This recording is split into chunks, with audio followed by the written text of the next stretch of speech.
Salut mes amis, bienvenue à la maison. À moins 35 dehors, alors que je vous parle, y'en a marre, on part au chaud au menu poulet yassa. L'élément principal du poulet yassa, c'est-à-dire des hauts de cuisse de poulet de grain, toujours la même adresse, donc impeccable. Pour les autres éléments, yassa et yassa, et tous les éléments réunis, ça fera un poulet yassa.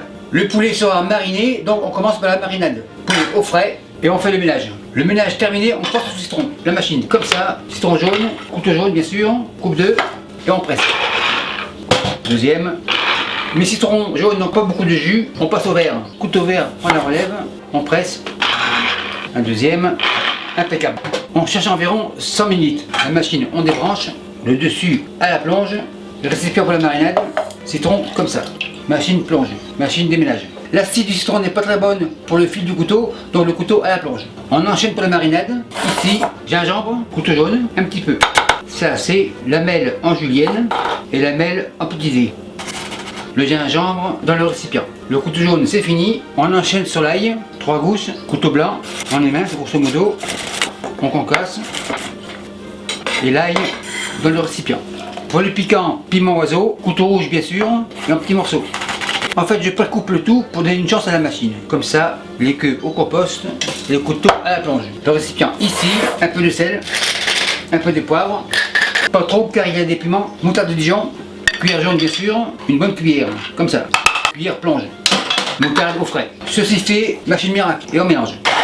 Le tout bien mélangé, impeccable, on débranche, machine miracle on la secoue, machine miracle plonge et le moteur ira au placard. La marinade on la réserve, on passe aux oignons. Les oignons sont blancs, oignons blancs ici. Il y aura 2 étapes pour les oignons, donc 2 oignons, 2 bols. Un comme ça, couteau blanc bien sûr, et on coupe comme ça. Oignon dans le bol. Deuxième moitié, pareil, on coupe comme ça. Oignon, bol. Oignon réserve, deuxième bol, deuxième oignon, et on coupe pareil comme ça. Oignon, bol, deuxième, oignon, bol, couteau, plonge, main, plonge.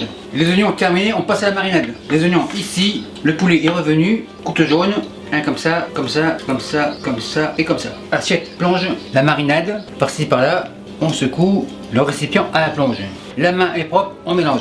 On fait un tourne et retourne, on met le bas en haut et le haut en bas. On va faire mariner le poulet environ 1 heure. Donc, comme pour les cuisses de canard, pour les confire, pour que la marinade rentre bien à l'intérieur, on met le côté peau dessous. C'est-à-dire, le côté peau est ici, comme ça. Ça donnera une chance à la marinade de rentrer à l'intérieur de la chair, car le côté peau est comme imperméable. Donc, comme ça, les oignons par-dessus, on récupère les rescapés. L'index sert de maryse. Le bol à la plonge, on l'égalise, super nickel, et la main à la plonge. Les mains revenues à la plonge, elles sont propres. Le plat ici, sac recyclable. Pour les gens qui ne connaissent pas, c'est marqué ici. Ce sont des sacs recyclables à 100%, donc impeccable. On tire, on égalise, on fait un nœud, impeccable, et on va les faire mariner environ 1 heure au frais. Ça me donne largement le temps de m'occuper de la suite de la mise en place. Oignon vert, persil ici, assiette verte bien sûr, couteau vert, et on les mince.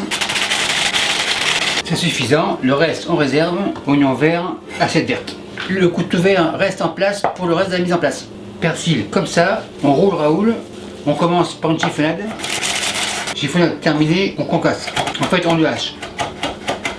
Ça c'est persil, assiette verte, couteau vert à la plonge et les mains à la plonge. Après 59 minutes ça devrait être prêt. En effet c'est prêt. Le sac au recyclage.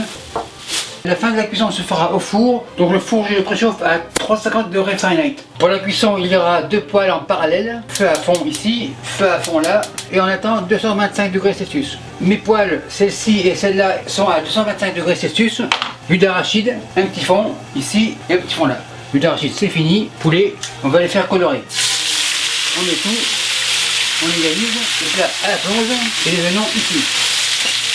Poêle à la plonge, on égalise. On retourne et on va les faire caraméliser. On les tourne, on égalise,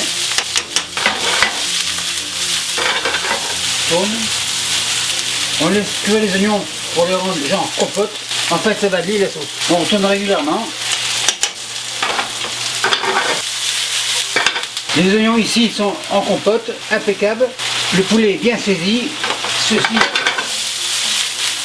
bien caramélisé, feu éteint, oignon comme ça, poêle à la plonge, on égalise, bouillon de poulet, vous le connaissez, à hauteur, celui-ci c'est fini, Encore un peu, c'est suffisant. Le restant, on réserve. Vous savez que mes fonds sont très corsés en herbes, à savoir thym et laurier, donc c'est pas la peine d'en mettre plus. On laisse bouillir tranquillement. On goûte pour voir, pour le sel impeccable. Ça commence à bouillir, c'est bon signe. Olive, par-ci par-là, on égalise. Le bol à la plonge, feu éteint et la poêle au four. Et je vous reviens dans une demi-heure. Après 15 minutes, on s'occupe du riz. Le chaudron ici, l'eau, feu à fond. Et attends que c'est beau. L'eau bout, le riz, même quantité que l'eau, donc moitié-moitié. Mon riz est pré-lavé, donc impeccable. Maryse, on égalise. Maryse plonge, couvercle. On baisse le feu et on attend 5 minutes. Après 5 minutes, mon riz devrait être prêt. Feu éteint, riz au fond. Et on attend encore 10 minutes pour le poulet. Et pour les commentaires, mon riz est un riz pré-cuit et donc c'est très rapide. Après 30 minutes, ça devrait être prêt. Feu éteint. C'est très chaud, j'ai mis 2 gants. En effet, c'est prêt. Le jus a bien réduit à ciel ouvert, donc impeccable. Avant le service, oignon vert, par-ci par-là, persil haché, par-ci par-là. On mélange, grosso modo, super nickel. Les oignons, en fait, à ciel ouvert, ont aussi lié la sauce, donc impeccable. Contrôle de la qualité, assiette comme ça. Le plus gros, le voilà. Poulet de grain, le grain est jaune, couteau jaune, et on vérifie. Super nickel, très bien cuit. Et la sauce, impeccable. Poulet revient. Maintenant, on dresse le poulet comme ça, le riz couvercle à la plonge, le riz ici. On vérifie, super nickel, assiette avance, le riz comme ça, c'est suffisant, le riz sur le fourneau, assiette de protection pour la goutte, comme ça pour le transport, un morceau comme ça, un autre ici, extra olive, un peu d'oignon, l'assiette de sécurité à la plonge, la pince à la plonge, un peu de sauce, un extra sur le riz, terminé. Maître Hôtel, il y a ça pour 55. Et merci à vous qui me suivez au Sénégal et partout ailleurs. Salut, bye. Salut mes amis, je vous présente mes couteaux. Mes couteaux vous arrivent comme ça à la maison. Chez moi, pas le temps de liser, ils arrivent comme ça. Le caractéristique de mes couteaux, c'est qu'ils ont un manche avec une texture antidérapante, donc idéal pour les mains humides. Ils sont équilibrés, donc des vrais sportifs. Tomate comme ça, petit couteau rouge bien sûr. On teste, super nickel. Couteau au repos, tomate, bol rouge. Après le rouge, on passe au vert. Sous de Bruxelles comme ça, couteau vert bien sûr, et on coupe. Donc avec ce couteau, ce n'est pas la peine d'avoir une mandoline. Carotte arc-en-ciel, le ciel est bleu, couteau bleu. Couteau bleu au repos, carotte arc-en-ciel, bol bleu. Gingembre, assez dur à couper, couteau jaune. Gingembre, bol jaune. On passe au blanc, ail comme ça, couteau blanc. L'ail, bol blanc. Donc comme vous le voyez, ces couteaux sont polyvalents, ils sont bons à tout faire, mais après plusieurs semaines, il y aura à rectifier le fil du tranchant. C'est-à-dire le fusil, le couteau à 25 degrés, on fait un va-et-vient, et voilà, le couteau est comme neuf. Et merci à tous ceux qui en ont déjà commandé, et merci à tous les autres.